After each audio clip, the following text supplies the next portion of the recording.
Hello, and welcome to another ohmTown Daily News Show. I am Mayor Watt. It's 9 p.m. You know what that means. We go through the news so you don't... we go through the news so that we encourage you to go through the news over at ohmTown and then visit all of our sources. Today's episode is titled, For Science is How You Get Zombies. It's Season 2, Episode 68, and we're going to go through 11 articles today. A power company is accused of stonewalling power stations. Okay. Big Girl Scouts cookie shortage. Epic gave away 700 million free games last year. Putin is bringing his war strategy to Moldova. Pizza Hut is bringing back a 90s era mini basketball for March Madness. Norfolk Southern, they're just steaming into one derailment after another. FBI finally admits to buying location data, and suddenly people are horrified. Dangerous Forever chemicals are found in the turf at Philadelphia Phillies' old stadium. And there's more to this. We'll get to it. Bing has a secret mode that lets you talk to AI Keanu Reeves. And if you are surprised that Keanu Reeves has been in the news lately, well, so are we. Scientists have revived a zombie virus that's been frozen for nearly 50,000 years. And guess what they found it could do? And finally, police in the UK are shocked to find a taser disguised as an iPhone. Let's get into today's news.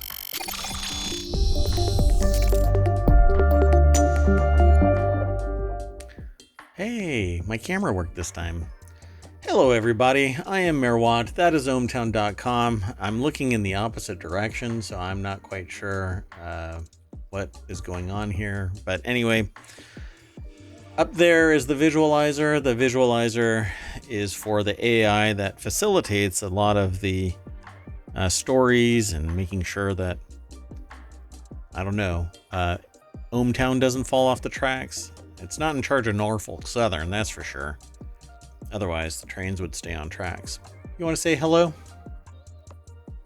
Good night. Good evening, ohmTown citizens. It's because of the going off the track thing, I think. I started thinking about that. Yeah. I'm going off the track. Going off the track. Yes, the AI is going off the track. Hey, and once again, Twitch says that we're unstable. I swear it's telling people that I'm unstable, but that's okay. We'll just keep working through the articles. So, like usual, when you go over to ohmTown.com, you land on that page, and it actually tells you that we're live. And all of these categories here tell you where all of the news gets thrown, and then these are the channels that will eventually, I say eventually, because starting this summer is when several are going to come live for sure. If they stay is really up, well, the shows, if they stay, is really up to you, dear audience. The podcast tab is now available. You can click on that and get the most up-to-date available podcast. And you can always go over to YouTube to get the historical shows. The VODs here on twitch.tv/ohmTown are only available for 60 days. And you can always get all of the podcasts that are available wherever you get a podcast. I'm actually expanding to automatically really to all of the ones that even I don't even know about. It's just kind of happening. On the down low. Anyway, we're everywhere. So just do a search for ohmTown and you'll find ohmTown. This show as well, ohmTown Daily News Show. Every day, 9 p.m., even if the AI yawns. Okay, let's get into the very first article. If I'm missing anything, the AI will let me know, I think, hopefully. This first article is in the Daily News Show. Power company accused of stonewalling in a probe of power station attacks. Not quite sure why this would be happening, but sure enough, it is. Power company accused of stonewalling in probe of power stations. After a $50,000 in rewards from the FBI, they still got stonewalled. So the FBI is looking for information on those responsible for sabotaging 3 North Carolina power plants in December and January. This gives us this article over here. I'm just going to pause this. I'm not even sure if this obviously doesn't have anything to do with North Carolina, considering I think that's the Golden Gate Bridge behind this weather person. Bill Hutchinson over at ABC News put this article together, and it says an attack in December cut power to 45,000 utility customers. And the full article is FBI adds $50,000 reward in North Carolina power station attacks as sheriff accuses utility company of stonewalling, which is really interesting. Why would a power company stonewall anything having to do with its investigations into the power stations being damaged? You would think that they would be pretty forthcoming, but it says the 2 separate $25,000 rewards for information leading to the identification, arrest, and prosecution of a suspect or suspects in the power station attacks in Moore and Randolph counties was announced on Wednesday by the FBI and came on top of a $75,000 announcement last year. And not just last year, but last year. They have a typo. Really last year. By North Carolina Governor Roy Cooper in the unsolved Moore County incidents. So apparently on December 3rd, gun-wielding saboteurs shot up 2 power substations 11 miles apart, one near a town of Carthage and another in West End. Why would they... Go ahead. Well, why are they stonewalling, and why is the sheriff talking about this? Because that's local, and it sounds like FBI is actually investigating this. Because you're in my state, and I don't care if you are FBI. I am in charge of my local investigation. And maybe through parallel construction, we might be able to come to an agreement in prosecuting these people, both at the federal level and at the local level. Let's throw the book at these some bitches. Oh, wait. Oh, just over 8 minutes. Right on. Okay, so anyway. So Field said Duke Energy is requiring his department to get court orders for personnel files and company records, according to a statement he gave the Pilot newspaper of Southern Pines, North Carolina. So you know what this amounts to, right? They're following the law. I'm sorry? They're following the law.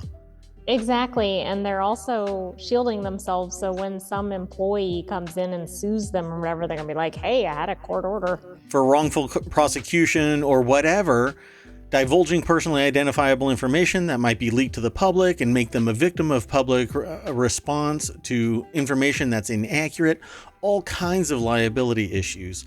This amounts to something that you see in movies where a sheriff comes steaming up to some company and says, well, if you ain't got nothing to hide, why don't you just give me the information that I'm asking for? No, they have a legal responsibility. The warrant process. Exactly. Like, this company is doing it the right way. Fascinating. Mainly what It'd be one thing if there was a warrant and then they still weren't turning it over or something. But they're saying get a court order. Yes, get a warrant. You can't just roll up to some company and say, give me all of your personnel records. Right. Well, and that's the other thing. It looks overbroad. They have to have probable cause. Like, They don't need a record of somebody that worked there 30 years ago and is deceased or whatever. Mainly what we were looking for, looking at, was trying... This is a quote, by the way, so let me just say it properly. Mainly what we were looking at was trying to get some personnel records and other records, such as people they might have had trouble with, terminated employees, and things of that nature, Field said. Quote again, everything I get, I have to get a court order to get it. That's understandable. Do I like that? No, I don't. It just puts a lot of pressure on a lot of things. That's the way they're going to play ball, and that's the way we're going to have to play. So why is this news? This is standard practice, standard process. I think it's also common to bash energy companies. I'm not weighing in on that, but they get bashed all the time. So the sheriff is probably using this as an opportunity to grumble about that. And somebody's probably complaining, like, why don't you have this solved yet?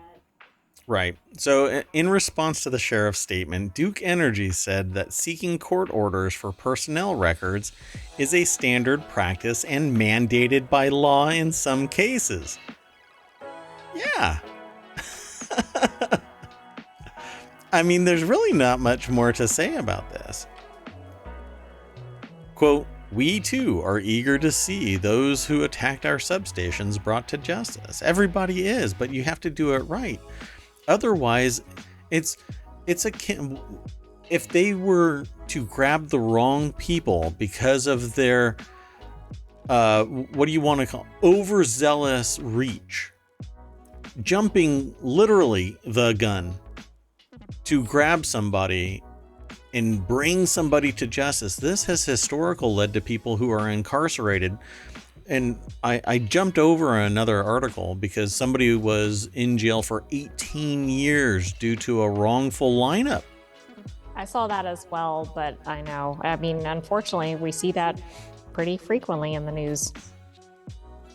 Yeah, so as much as I don't like billion-dollar companies who buy out smaller companies and limit competition and treat customers as if they're nothing more than a number and blah, blah, blah, blah, blah.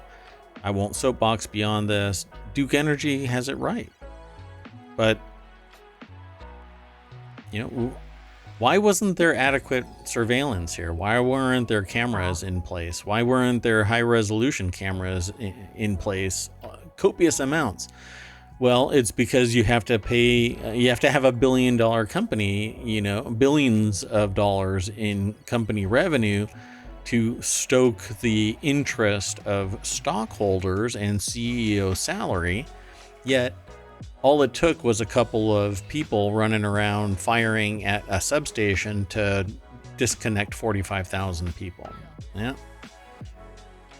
You know, the other thing is here, I suspect if the company had somebody they suspected or had seen somebody commit violence or whatever, they'd be turning that person over without a court order because they want their facilities and their staff to be safe too. But it sounds like they're on a fishing expedition to basically pull all kinds of records that may have nothing to do with this. Right. If there are people of interest from the company could have gone and said to an attorney, hey, we want to provide these personnel records because they are subjects of interest within the enterprise. Here, let's give them to the police so that they can do their due diligence in a forthcoming way. No, you don't need a court order because we've spoken to our in-house attorneys and they've said, well, they're recently terminated and they've responded or whatever, they've said something or done something that make us question that maybe they might lash out. Like so a threat against the company or something in the last 6 months or whatever. And that can actually, the attorneys can sit there and say it's a perceived threat. So here they are. Yeah.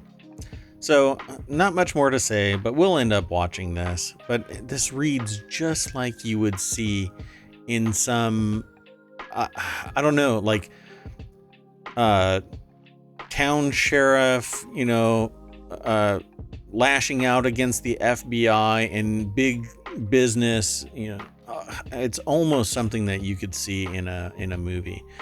So I'll leave it there. We have seen it in a movie. And we just don't know which one because it's a composite of many of them. Yeah. And it seems to just be, well, you can't name it, so you can't sit there and say, oh, it was Duke Energy in this movie. No, they're not going to use a name, but my God, this is almost meme level. So before I get too far, I threw the 2 articles that we're about to talk about into the chat. So we talked about the power one. I threw that in chat just now.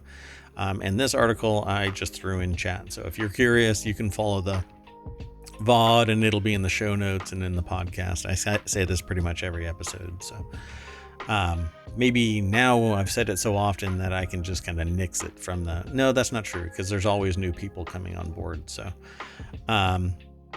let's talk about this one here. This one is interesting, and I chose this one simply because of the turn of phrase that's used in the title. And I every time I see it, I can't stop chuckling. This is in the Hetch Ideas channel, and it's because it's about business, and it really is, but it's actually about supply chain management. And okay, so the title is, there's a I'm sorry, I start chuckling. There's a big Girl Scouts cookie shortage, and the group is frustrated with its main baker. But when I first read this, because then they say later on, little brownie bakers. Little brownie bakers, yeah.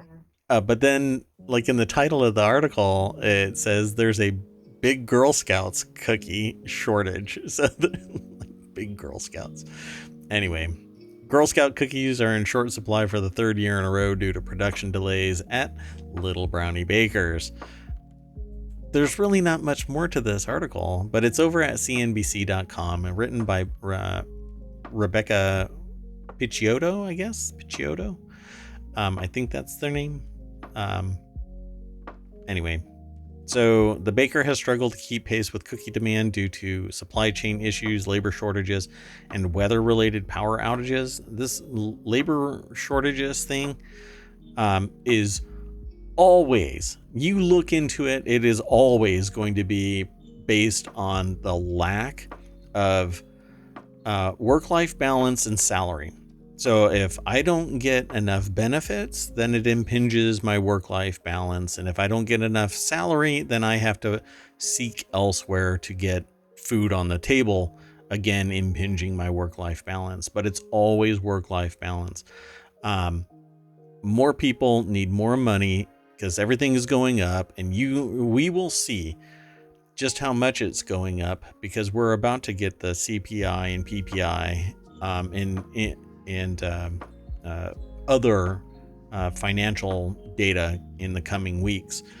And I am going to predict that the PPI is going to increase, the CPI is going to increase. It's going to be substantial again, and then we're going to hear that the Fed is going to raise interest rates. So yet again, people are going to have to struggle to make ends meet. Meanwhile, if you look again at all of these big businesses, they're making billions of dollars. And it stems from the initial source of these things, the supplier index, the producer price index. The suppliers are causing the initial run on money because there's some in the system and these greedy bastards have to get all of it. Now, I'm not saying that Little Brownie Bakers is $1 billion company. I don't know. I haven't done the due diligence on them. But I'm just saying that the material that Little Brownie Bakers might have to get might be from another supplier that's causing costs to go up. And they're sitting there saying, well, I have to make ends meet, so I'm going to suppress wages.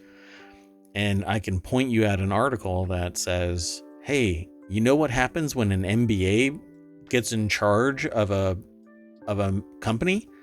They consciously suppress wages so that it increases the profit margin for the executive suite to look pretty and stockholders to make more money because the stock goes up because the company's sexy. So if I were to do a little bit of due diligence on Little Brownie Bakers, it says, which is owned by Italian confection maker Ferrero. Bingo, $1 billion business. So Little Brownie Bakers is basically subservient to Ferrero. Huge company. Guess what? Their profit motive is actually Ferrero's profit motive, which means that they are beholden to the board from Ferrero. The baker has struggled to keep pace with cookie demand due to supply chain issues, labor shortages, and weather-related power outages. Okay, so you're going to have to divvy up where your supply is.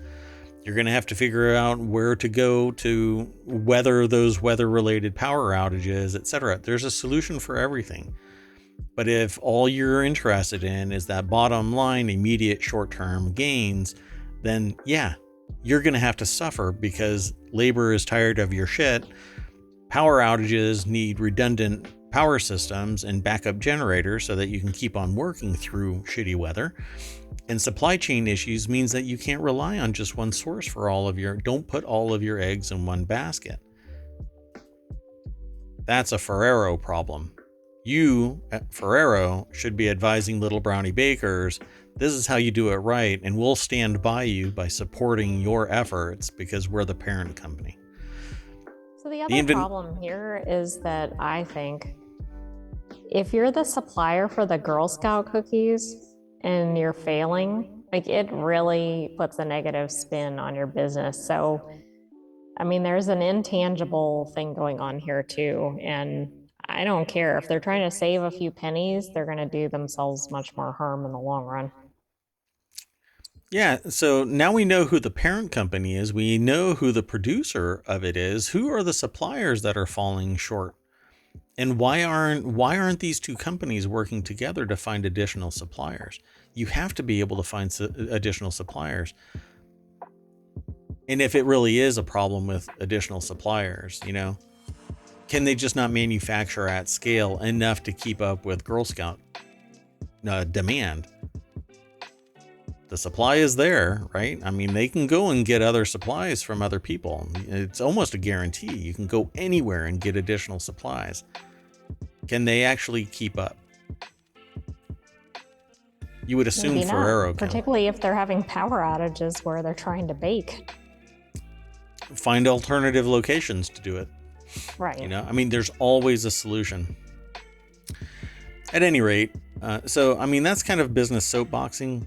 I don't know the minutia of the issues, and I'm sure that if I were to interview the executive suite, then they would be able to tell me greater context of what the issue is.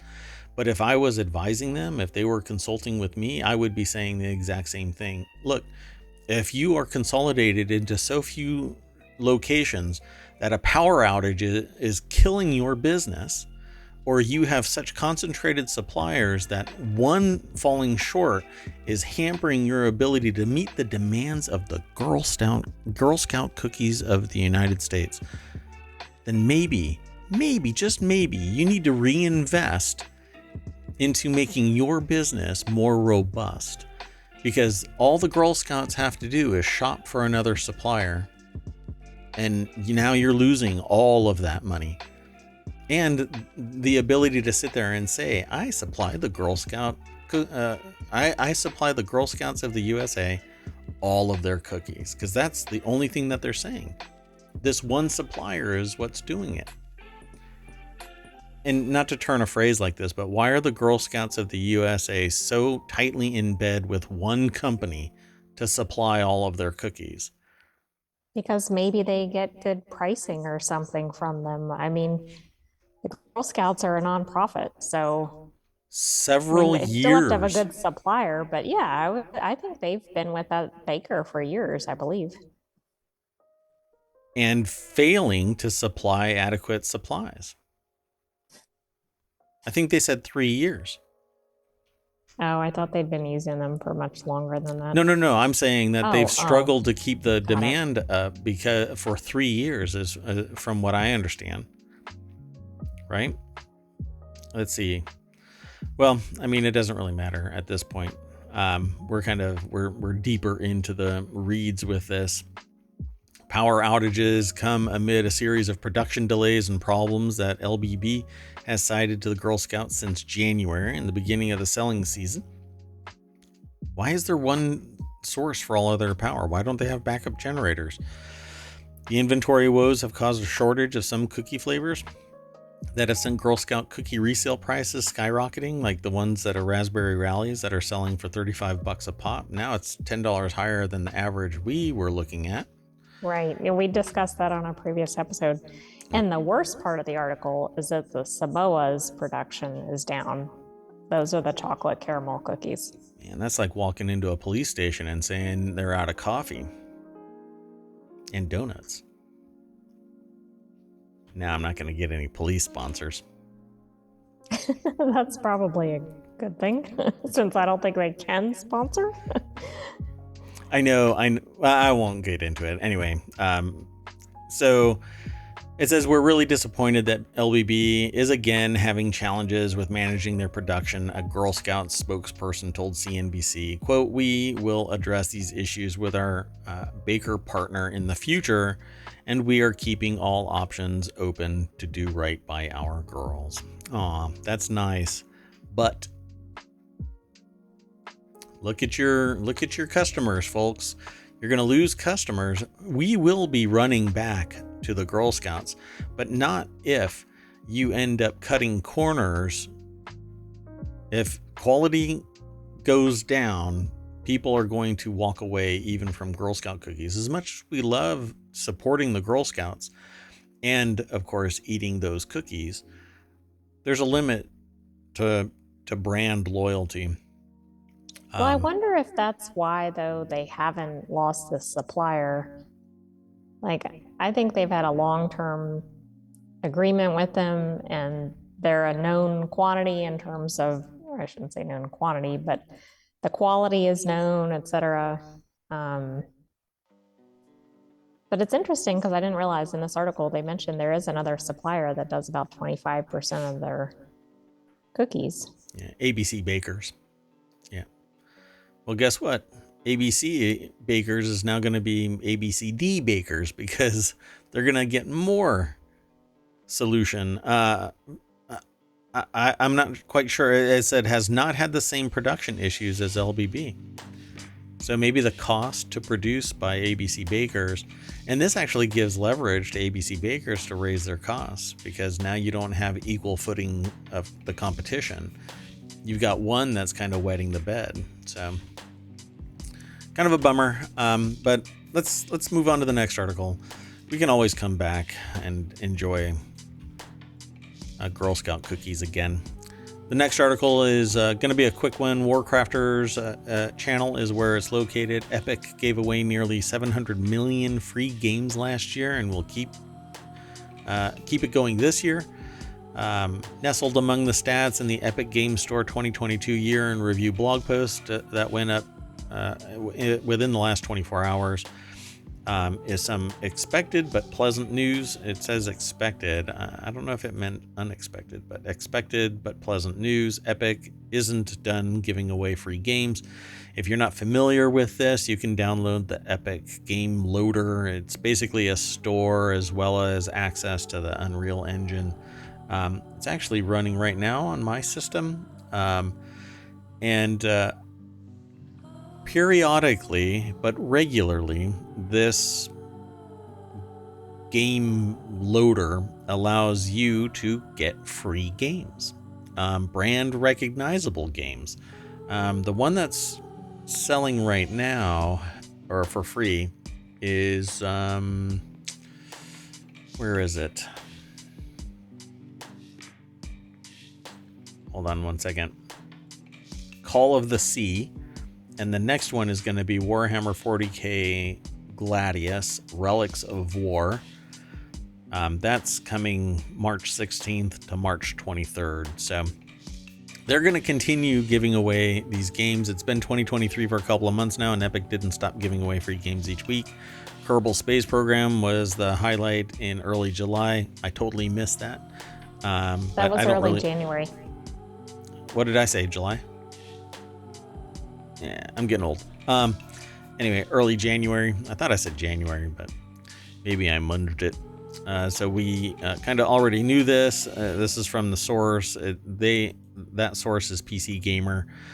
And Tyler Wilde is the author. It says, Epic says the 99 games it gave away last year would have cost you $2,240 to purchase. And I did not get anywhere close to 99 games. from Epic. But this year, doggone it, I'm going to be all over it. Wow, they gave away Death Stranding. I don't think I picked that up either.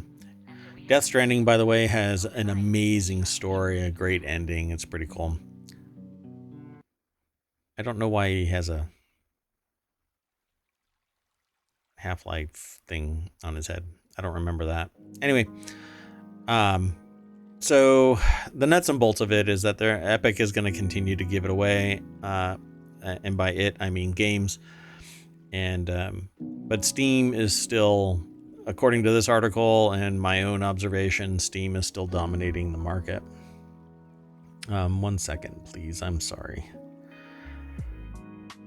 Got a...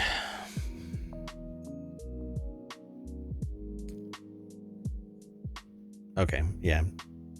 Yeah, I'm not sure what it is. Sorry, the AI was informing me through another administrative channel that they observed something. So, at any rate, it says this makes a total of 723 million Epic cross-platform accounts. In 2022, daily active users peaked at 34.3 million, and monthly active users reached 68 million users, up from last year's 62.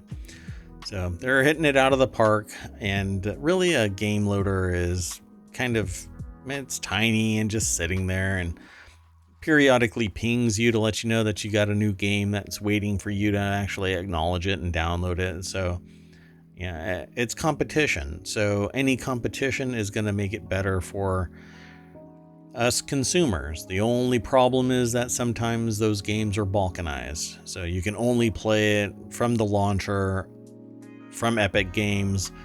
Sometimes it's cross-play where you can actually run it also on Steam, but you either have to purchase it there or get it free there as well. But the save might cross over, and like in a cloud save. It's rare, but it can happen.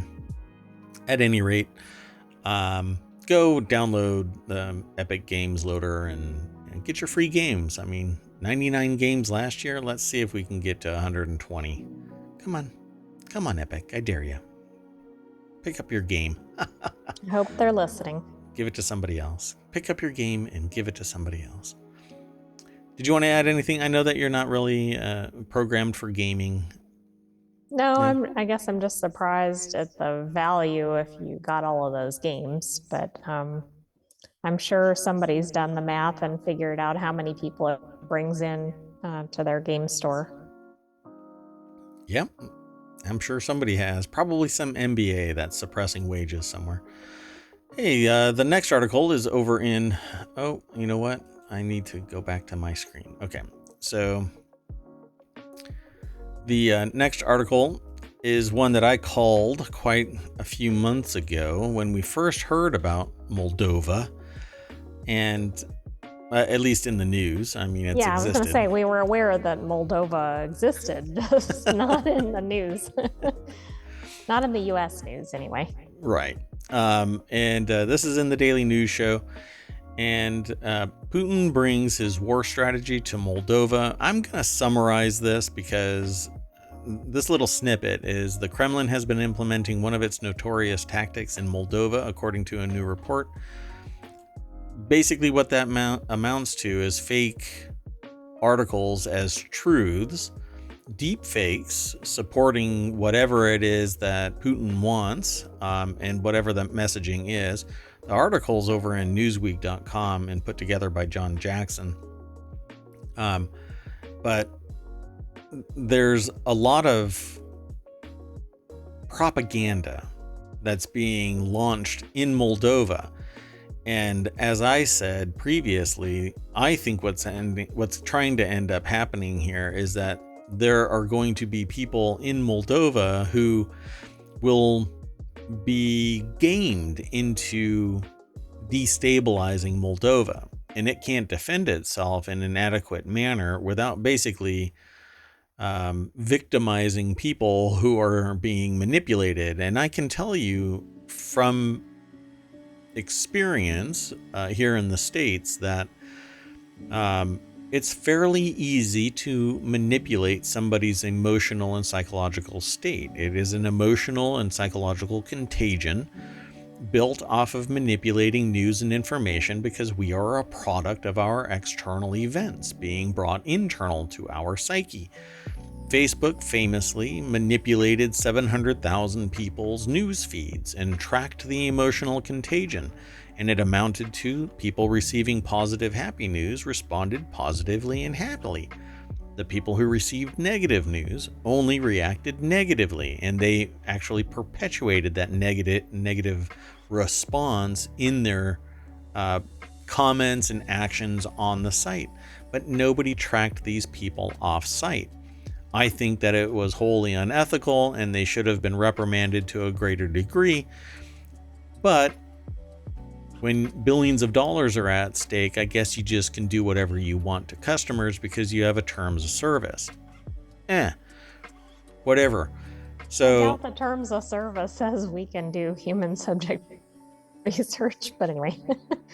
Well, I mean, it might.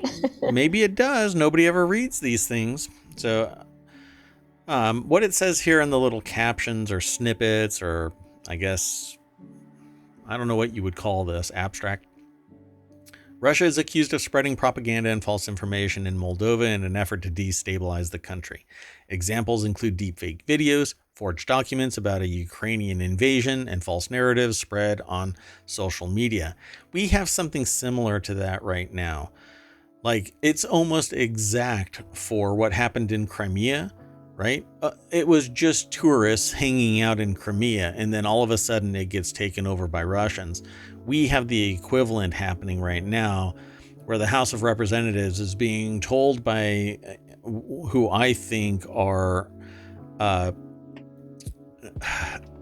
agent provocateurs who are trying to destabilize the country on behalf of, I think, Russia, by saying, no, the people who invaded the Capitol on January 6th were just passersby, tourists, people interested in the process of a democratic exchange of power from one to another, and they were peaceful.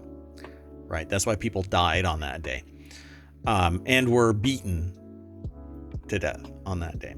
So they were just hanging out. So go and look at what your senators and your reps are saying in defense of January 6th, and then question life choices, folks. But that's what's going on here. False narratives spread on social media. And even here in the States, we've got somebody, a major news personality, and I say news because that's what they claim to be, but they're nothing more than a propaganda machine, making money on one side and lying to the public, and behind closed doors saying something polar opposite to what the lies that they are spreading in the public. So again, assess your sources, folks, because what you're being fed is a bunch of forged documents, false narratives, deepfake videos, manipulation, etc. And the truth is going to be a challenge for you to accept, because you are possibly living in an echo chamber of the same propaganda that's trying to destabilize the country. Anyway, Moldovan President Maya Sandu has accused Russian President Vladimir Putin of plotting to overthrow her country's government, which the Kremlin has denied. Of course, they're going to deny it. It's not like they're going to roll in there and say, hey, guess what? We're trying to overthrow your government. And we're using deep fake videos and other propaganda. Evidence suggests the Kremlin made similar propaganda efforts in Ukraine. People saw through the bullshit, but didn't even stop Crimea. Ukraine sat there and looked at Crimea going, well, holy crap. Oh my God, there's tanks in there now. Oh, look, they've closed the border. Oh, look, now it's Russian. But it's really Crimean. They should be part of Ukraine. Anyway, that's what they were before. Just because you vacation there. I vacation in another state too. But you don't take your tank with you, do you? Sure. Yeah. A tank of rum. Then I pretend to be a pirate out on the deck. It's really close to the water. Anyway, salt water. It's Crimea. Hey. Anyway, so I called this months ago. I predicted that what's going to end up happening is Russia is going to try and weasel its way into Moldova, utilizing these destabilizing forces and agent provocateurs to try and kind of form a small body that damages the integrity of the government within Moldova. And then it's a two-front battle, and one that's really close to the Western governments, where the Russian government can implant forces there, and if anybody acts against Ukrainian activities or tries to prevent Russian invasion of Moldova, then it's suddenly an act of war, and China can get engaged, and it turns into an actual world war. If calmer heads don't try and stop this. So I think that all of these other democratic countries need to invest in Moldovan security, move forces into Moldova, build a defense umbrella, put an Iron Curtain in Ukraine, put an Iron Curtain in Moldova, unify the friendship between Moldova and Ukrainian forces, and create another entity there that is democratically bound and not a bunch of oligarchs that are controlling. Because, well, I'm not even going to get into a soapbox about the culture, but let's just say not everybody is gung-ho about Putin fighting. Nobody. Is Moldova part of NATO? It doesn't look like they are. I don't think that they're part of NATO, but I think that they have aspirations to, just like Ukraine. But that doesn't really mean anything. I think NATO countries can still support the efforts by proxy. They can't do direct military offensive weaponry. But for example, if it was a NATO country and there was an attack or an invasion or whatever in Moldova, I think that would have a difference than if it wasn't. Correct. Yep. Well, that's why Russia isn't going to mess with like Norway, Sweden, Finland. Yeah. Okay, so let's move on to the next article. Otherwise, we're going to run really late. This next article is Pizza Hut brings back 90s era mini basketballs for March Madness. I'm just going to hurry up and jump over to this article. I don't know why they ever, I don't know, whatever. Let me refresh this and see if the video has anything to do with it. No, it doesn't. So Travis Schlepp is the author of this over at The Hill. Children of the 90s rejoice. Pizza Hut is bringing back an old favorite, Pizza Hut mini basketballs. So dun dun dun.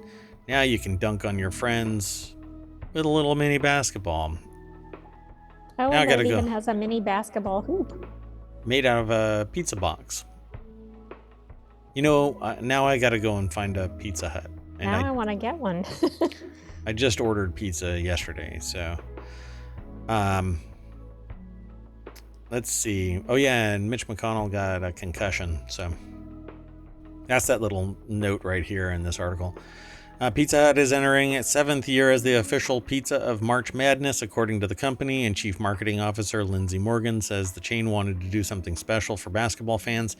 Quote, we're bringing back, I was going to say we're bringing sexy back, but it's we're bringing mini basketballs back. That's not what they say. The quote literally is, we're bringing back a fan favorite item, our mini basketballs, to pair perfectly with pizza orders during the tournament and unveiling interactive hoop pizza box packaging for customers to get into the basketball action at home. So March 16th is the first round of the 2023 March Madness. Dun, dun, dun. That just happens to be the beginning, I believe, of Diablo 4. So I'll probably be playing Diablo 4 and not worrying about March Madness. Sorry. Sorry, not sorry. Have you found the nearest Pizza Hut? Actually, I was looking on their website to see if I could find those. I can't tell if you can order them yet. I think I know where there's a Pizza Hut close to ohmTown, but I may be mistaken. I'm not going to say it. Okay. I don't want competition because I want to get basketballs. Okay. let's move on before we divulge the direct location of ohmTown. Oh, you know what? And I just skipped something. I didn't throw that into the chat. Okay, so let's keep on moving. Unlike a Norfolk Southern train, maybe that's too on the nose. This is in the Daily News Show. Norfolk Southern sees third derailment as the CEO is testifying to Senate. The incident on Thursday marks the third Norfolk Southern Railway train derailment in recent weeks, following incidents in the Ohio cities of East Palestine and Springfield. They're really... I mean, that's awkward. That really is. And I would love to go into greater detail about what the CEO was saying during Senate, but not only did this person... and that's not who this is, but this is Sanders. But the CEO, I'll scroll down into the article. But anyway, Matthew Impelli is the author of this article, and let me close this. It's an article in Newsweek.com, and it says WBMALD News in Birmingham, Alabama reported on Thursday morning that Calhoun County Sheriff Matthew Wade announced that a train operated by Norfolk Southern had derailed. So, the third one. There's no reports of injuries and no reports of hazardous material release. Well, we'll find out about that later. We are working in close coordination with local officials. The train originated in Atlanta, Georgia, and it was traveling westbound to Meridian, Mississippi, and they're going to share some more information. Well, this is the Norfolk Southern Corporation President and CEO, Alan Shaw, testifying before a U.S. Senate Committee on Environment and Public Works hearing, with what I can only describe as an expression of, yeah, I don't care. Right? Like, oh, really? I should have emotions about this? Right? Maybe it's just me, but seems kind of emotionally dead. They write a quote here. I'm going to see this through. There are no strings attached to our assistance. If residents have a concern, we want them to come talk to us. I understand how much East Palestine means to each resident, and we are committed to making this right, Shaw said, in part, during his testimony. What I recall seeing in the news is that they refused to give workers 7 days paid vacation or leave. Maybe it's in here. No, there's not much else. Well, the workers also alleged that they didn't get any protective equipment. Correct. The Norfolk Southern says otherwise. Okay. So maybe it was that one person who just didn't get there in time to get their personal protection. All right. Anyway, surveillance video from a resident showed what appears to be a wheel bearing in the final stage of overheat failure moments before the derailment in East Palestine. That basically has turned it into, a Superfund site, right? I guess we'll find out. Because what they're doing is they're scraping off the topsoil and shipping it to various states in the cover of night. So when I make that statement about abuse happens in the dark, guess what? Shine your light, baby. In the dark here. Exactly. So, following the derailment, many East Palestine residents criticized the railway for their response and their decision to not attend a community meeting. I think that you should bring them just bottles of water and say, here, drink it. And see how fast you grow a tail or a third arm. Then you can be in Sons of the Forest and pretend that you're Virginia. This makes sense to game players, not to the AI. At any rate, this is an ongoing thing. If you do a search in ohmTown for Norfolk Southern, you'll find all kinds of news. I can't count how many articles at this point. I've lost track, but many of which highlight exactly what this CEO said, Alan Shaw. Don't forget that name, Alan Shaw. Fairly new to the job, from my understanding. Has only been there for like a year or something like that, but earning their pay, and rightly so, because in a year's time could have done a shit ton of beneficial things for the employees and for the environment and for safety, for security of every town that a train passes through. Doing an assessment and saying, you know what, our trains aren't very secure if they topple over, and what's going on with our tracks that trains are falling off of them. Suddenly, all of a sudden, we hear about it. That's what I don't get. Like things like the safety issues related to the trains. Okay, I can understand that if they're not maintaining them or whatever, but why are there so many derailments all of a sudden? Or are they just reporting them more broadly? I don't know. I had this impression that maybe, just maybe, it's kind of like when you buy a new car, suddenly you find your car all over the damn place, and you're like, well, okay. Psychologically, I believe it becomes more prominent in your psyche, in your mind, and so you're hyper vigilant and looking for it. But I don't know if that's what this is, because I haven't done any due diligence to find out how often a train wreck occurs, a train derailment occurs. I know. But Because I've been seeing stats in some of these articles. I think it's something like 1,200 a year, but I don't know where that is, or but I don't think all those are reported. Huh. That's an interesting number. Again, I don't know if that's US based or worldwide. I don't know. Really? That seems very high. Doesn't it? So in 2022, according to this WITF.org article, in 2022, there were more than 1,000 train derailments in the US. There were at least 1,164 train derailments across the country last year, according to data from the Federal Railroad Administration. So they say more than 1,000 train derailments, and then, like always, deeper in the article, they give the exact number, 1,164, according to the FRA.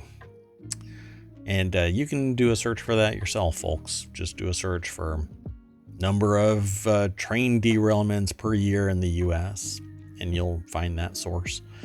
WITF.org. It's a March 9th, 2023 article.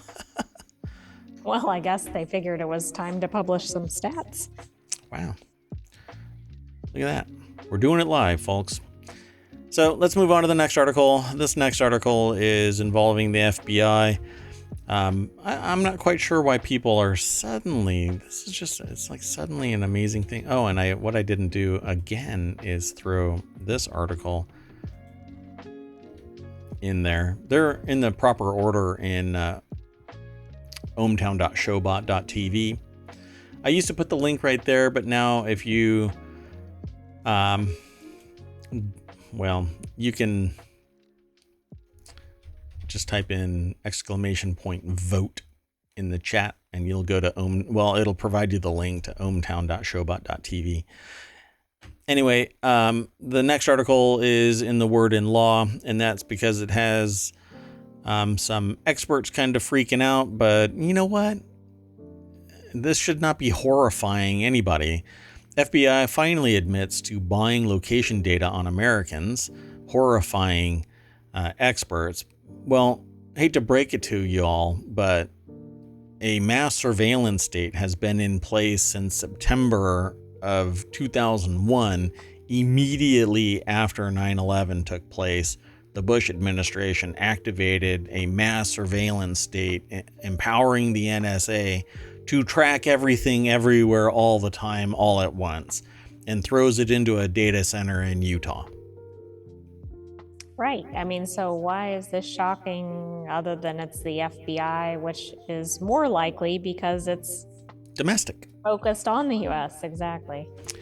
So at a Senate Intelligence Committee hearing, it says yesterday, I listened to it today, FBI Director Christopher Wray confirmed for the first time that the agency has in the past purchased location data of U.S. citizens without obtaining a warrant.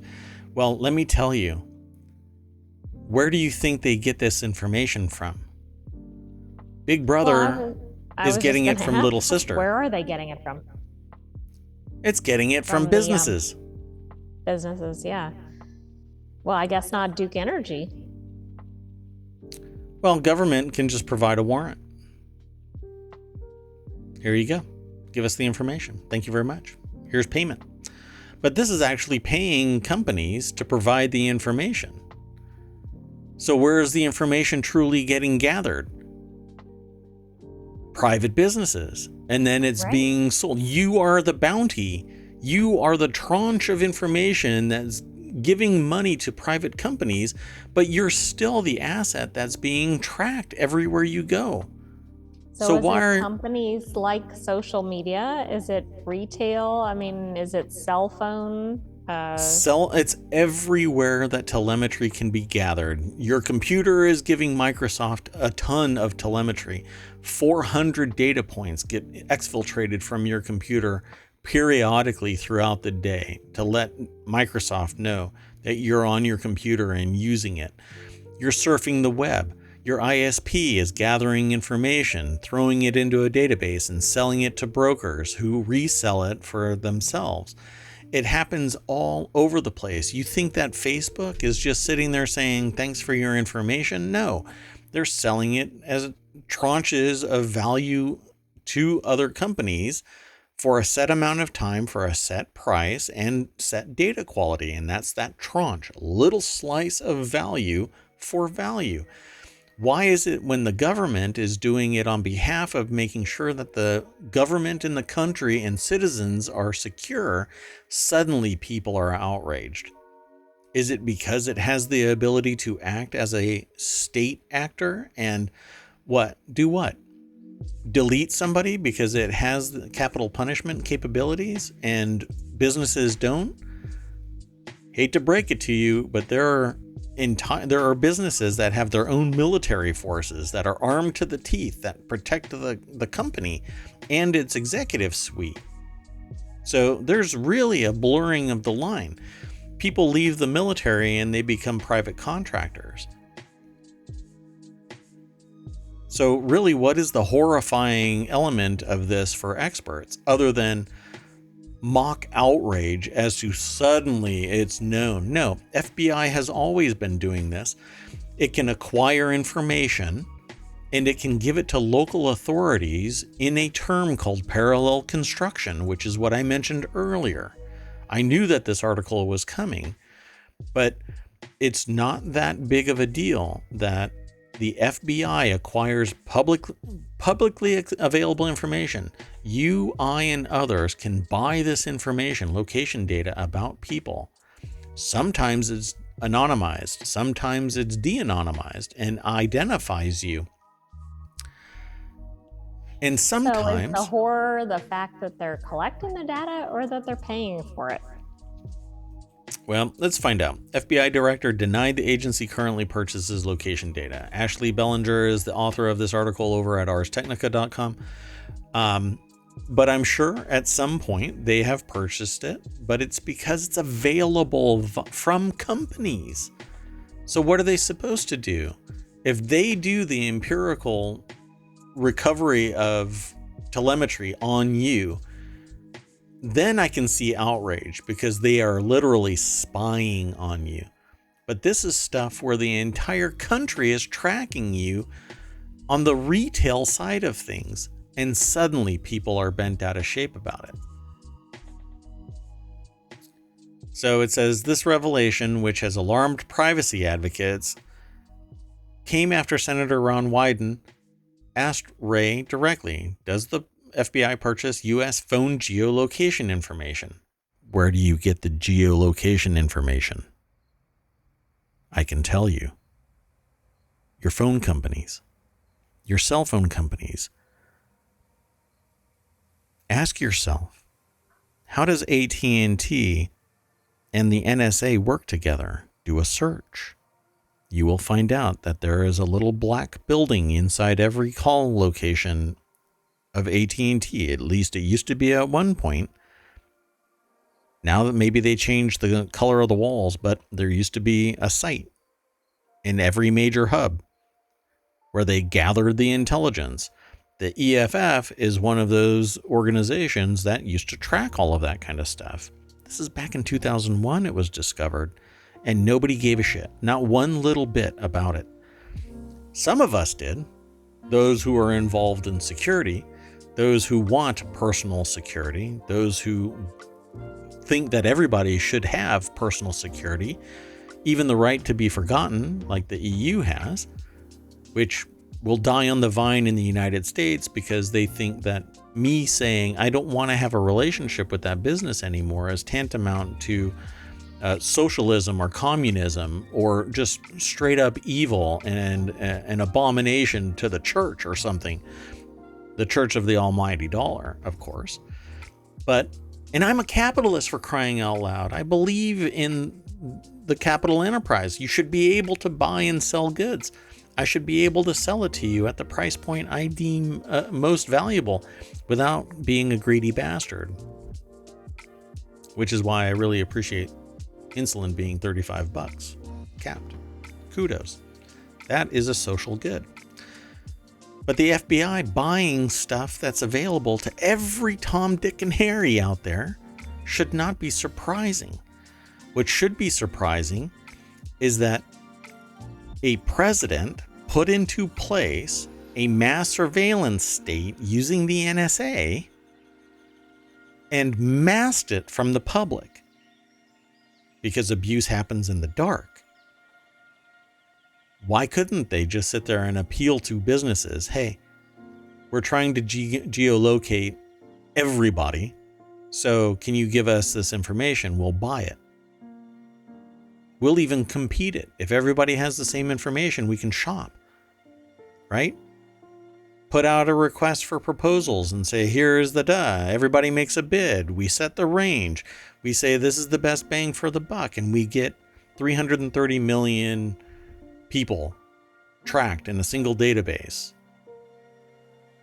And that's a government contract. And those private businesses wouldn't bitch one iota. And nobody would be able to because it's government contracting. But because the FBI did it, maybe on the sly in a black budget purchase, because they don't want to notify anybody. Hey, we're tracking people who might be agent provocateurs who are trying to overthrow the government, or I don't know, invade the Capitol on January 6th. Suddenly people are bent out of shape. None of these political people and no citizen should be wondering why the FBI is trying to track down bad actors. Well, it gets really interesting when you talk to or when you watch some of the people that are sitting there saying they are shocked that they were being tracked. You were being tracked because you were outright lying.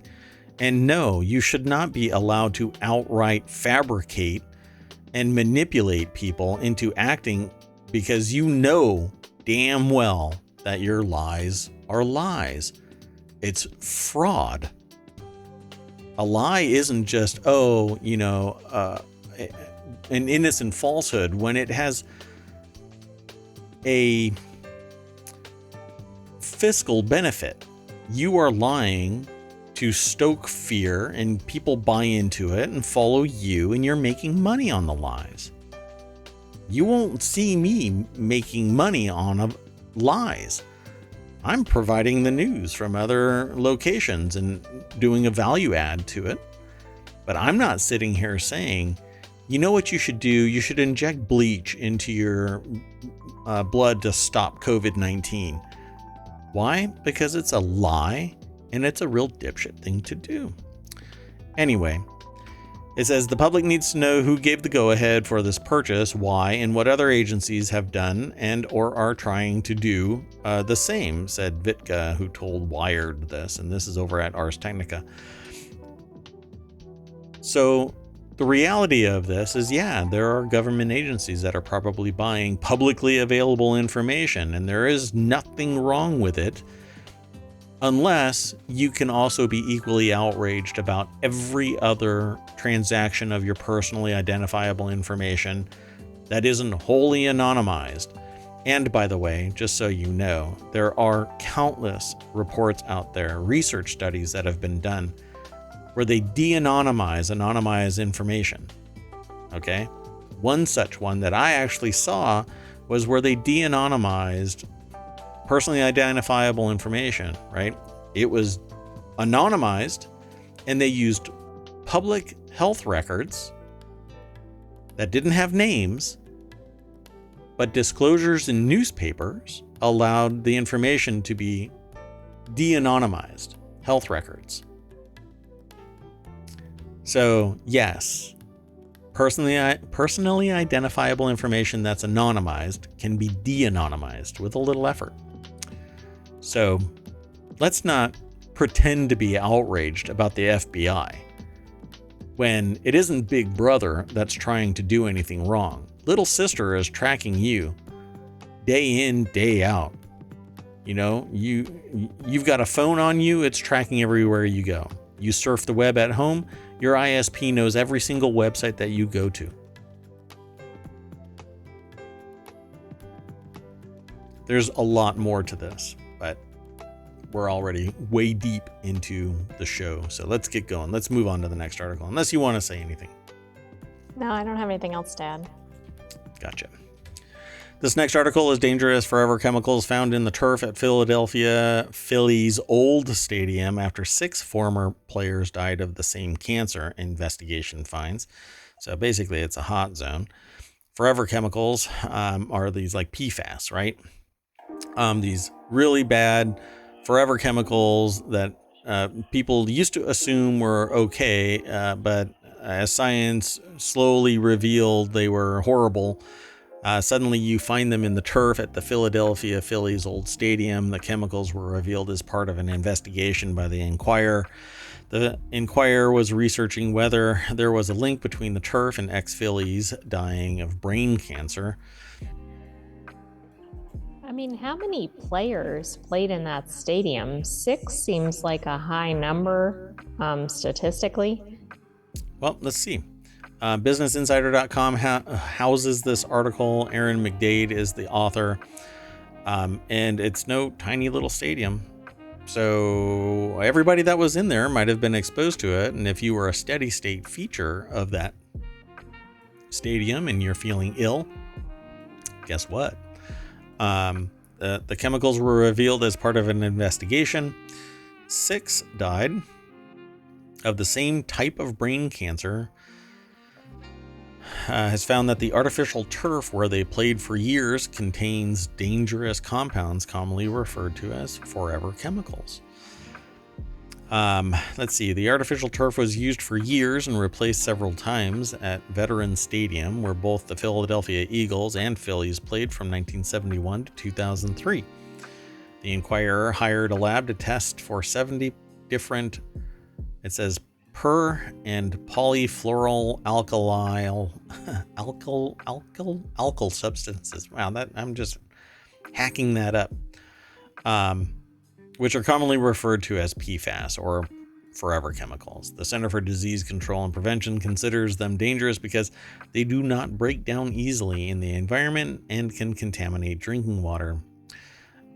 They found 16 PFAS chemicals in the turf samples, including perfluorooctanoic acid, or PFOA, and perfluorooctane sulfonic acid, or PFOS, according to the Inquirer. And PFOA and PFOS are two of the most studied PFAS, and my brain is just going to get locked up in acronym, as they have been produced and used the most. So, okay, so wait a second. If two teams played at this stadium for a long time, do they have data on the other team? That's kind of odd. Well, let's see. They're only talking about the Phillies. Oh, and it does say the number who played, 500. Yeah, so over 1%. I mean, that seems kind of high, particularly since it's a specific type, right? It's not just cancer, or it's not just brain cancer. So they say the tumor is most common among those in their demographic, white men between the ages of 40 and 70. So maybe as the others who are younger age into the later ages, perhaps they too will be struck by this same issue. It says, however, the Inquirer reported that other experts cited studies finding PFAS in brains, one by Chinese researchers that found that chemicals in the brain tumor tissue, and another by Italian scientists that found PFAS in the brains of people who drank water contaminated with the chemicals. So obviously it can break the brain-blood barrier, which is just sad. I mean, but this is what happens, you know? Researchers do one thing, they say everything, they all died, by the way, before the age of 60. All six. Of course, they say that it says the Phillies responded to the report saying several brain cancer experts have told the organization there is no proven link between the turf and the deaths of the 6 players, all who died before the age of 60. Sure. Yeah. And just the soil is okay in East Palestine. Go drink some water. Have these experts drink some water that is filtered through this turf, and let's see if they're cool with it. You know, it's pretty unusual that an athlete would die before the age of 60 if it wasn't something self-induced, right? Like drugs or alcohol or something. But and or it said some it was 3 risky times lifestyle. the national rate. Yeah. So I don't know. This is something that I'm sure there's going to be more conversation about, but they've replaced the turf entirely. I don't know, right? They've replaced the stadium. Yeah, they're not using it anymore. But during that period of time, they kept replacing it with the same substance, which was what, 50 or like 30 years roughly. Yeah, about 30 years. But 500 and then, people. of course, what about all the other stadiums out there? Are they using the same substance? Maybe. I guess more investigative reporting is necessary.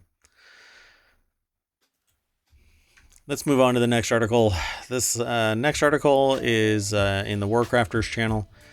This is about Bing. Bing's secret mode lets you talk to AI Keanu Reeves and other celebrities. I don't know if Keanu knows about this stuff. Since Bing added conversational AI to searches, which enjoyed a few breakdowns, new personalities have been added. The authors of this article over at PC Gamer had a look at some of the more basic new personalities when they asked one to write us some fiction about pugs in space, which is just an awesome story to start reading about, I'm sure. That came from using Bing's creative option as opposed to balanced or precise. There are others being added and tested, but what they didn't know until now, says until no, I don't know what the double word is there's a hidden personality mode where Bing will mimic celebrities, which is creepy. Don't you think the celebrities are going to do something about that? I guess we'll find out. Hope Corrigan is the author of this over at PCGamer.com. considering the reason why I even clicked on this is because Keanu Reeves just did an AMA on Reddit, and one article after another seems to have been popping up regarding Keanu Reeves. And then this one popped up, right? One didn't give credit where I think the source was, one gave credit where credit was due. And then this one is referring to an AI on Bing that is saying that it acts as Keanu Reeves and other celebrities. So I don't know if Keanu knows that there's an AI out there that acts as him, and maybe even says that they are identifying as Keanu. It says celebrity mode. So apparently this is a off menu chatbot mode called celebrity mode, is a feature that allows you to chat with Bing as if it were a famous personality, and you can ask questions about their life, career, hobbies, and more, and Bing will answer in the style and tone. To activate celebrity mode, you can ask Bing to chat about it. For example, you can say, can you talk like Tom Cruise, or I want to talk with Taylor Swift. Man, this just screams fraud. Like, you are acting as them. Somebody might take this garbage as their response and not the response of a bot acting like that person. Even when you say, I want you to talk like ... So it says that they first told Bing Reeves that they were playing Cyberpunk 2077 and asked him what he thought of his character, and the response felt as positive as Keanu's public persona, and credited articles where its responses came from. The results feel like the most superbly media-trained version of Keanu possible, which makes sense because it's actually doing all of this from its public commentary, which is really disconcerting, because if you're writing an article and you are quoting Keanu, then you're either asking Keanu directly or you're citing the sources. Now you're citing the sources from a source that's citing the sources, and it looks like this. Well, another problem, of course, there, right? They're going to take a sentence completely out of context or whatever.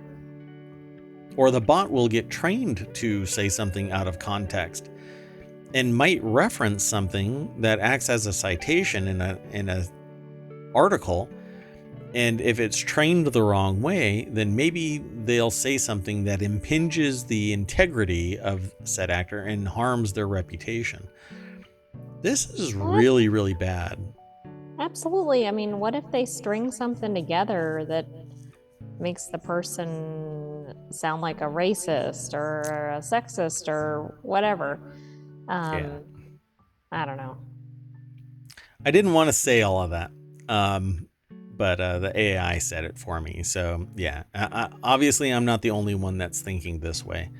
I just don't like the idea of an AI representing itself as someone else. Even me, I don't want something acting as me anywhere else but me. So if you're going to ask a bot a question about Mayor Watt, then contact Mayor Watt. Plain and simple. Right. If I'm going to write an article about... From the source. Yeah. But if I'm going to write an article about Keanu Reeves' other interviews, then I will preface my article with, I did a longitudinal study of all of the interviews that Keanu Reeves did, and here are the, standout points that were made in, the 20 years of Keanu being a movie star, and a regular chill dude, like 110% of the time. This guy, I don't know if it's possible for him to lose his chill. But anyway, I wish I just had a little segment of his. I have no chill. Mayor Watt has no chill. Anyway, I'll stop gushing. At any rate, I think there should not be an AI Keanu Reeves unless it is stamped as approved by Keanu. Exactly. Like, if a celebrity wants that and they work with that celebrity or whatever, great. Somehow I don't think that that's what's happening, but I don't either. maybe in that article it actually says that they've got permission, but I didn't see it. So if you follow the link and you go through ohmTown over to that article and you find it in that article, contact Mayor Watt. Just send an email to mayor@ohmtown.com.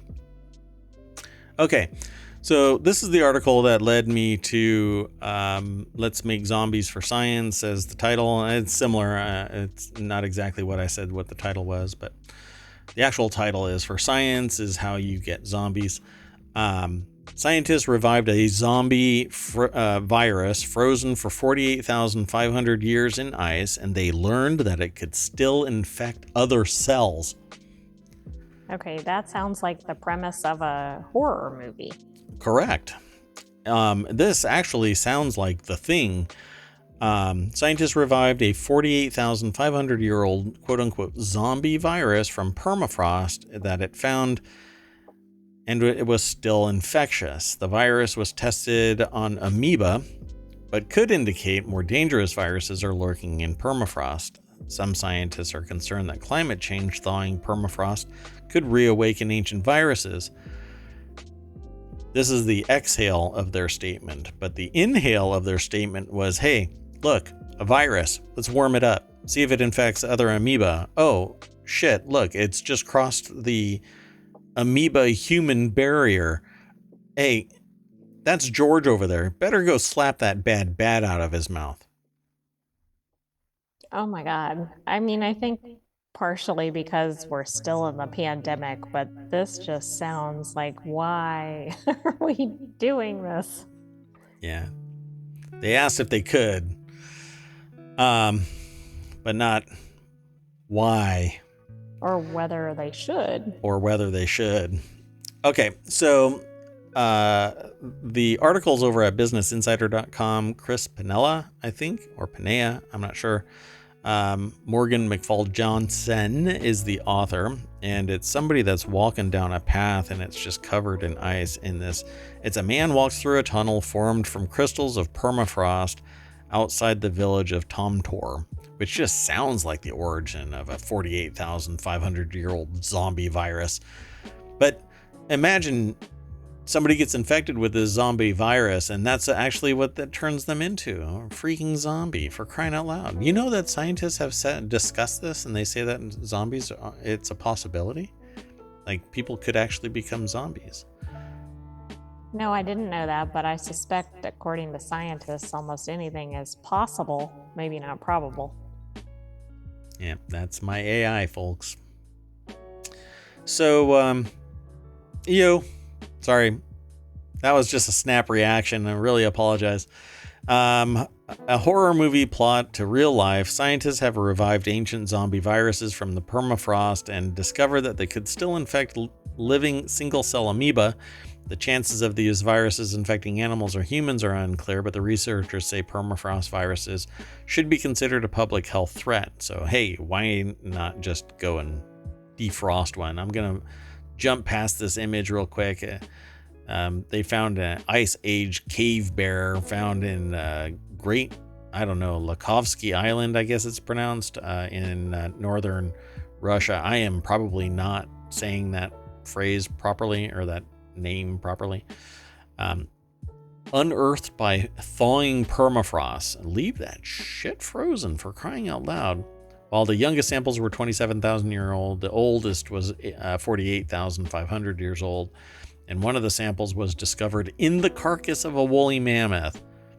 I mean, did it cause the death of the woolly mammoth? That's really another sign not to mess with it. Again, my AI, folks. Looking past the silver lining of fundamental research of scientists straight into the darkest recesses of the worst possible outcome. Not only did they thaw this stuff, but it caused the death of a woolly mammoth. Possibly. We don't know. Anyway, Now, oh my God. So you must remember our immune defense has been developed in close contact with microbiological surroundings. Brigitta Evangard, Professor Emerita at UMIA University's Department of Clinical Microbiology in Sweden, told CNN. If there is a virus hidden in the permafrost that we have not been in contact with for thousands of years, it might be that our immune defense is not sufficient. It is correct to have respect for the situation and be proactive and not just reactive. And the way to fight fear is to have knowledge. You know what else is a good way to fight fear? Run from the permafrost zombies. Correct. I don't know.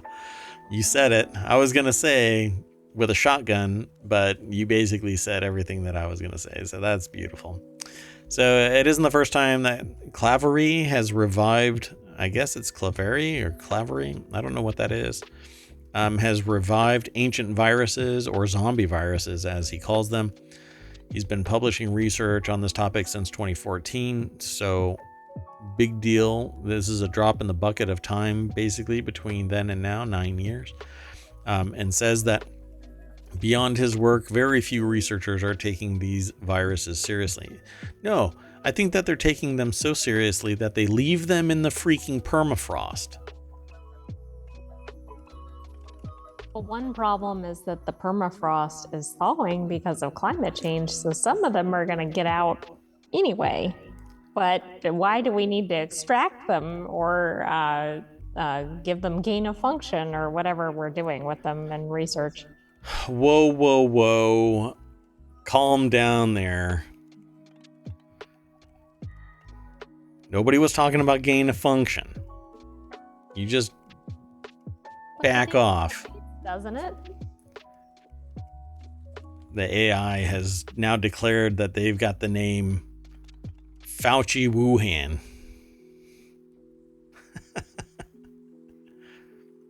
Anyway, if I see anybody eating a bad bat in ohmTown, I'm smacking them right out of the town.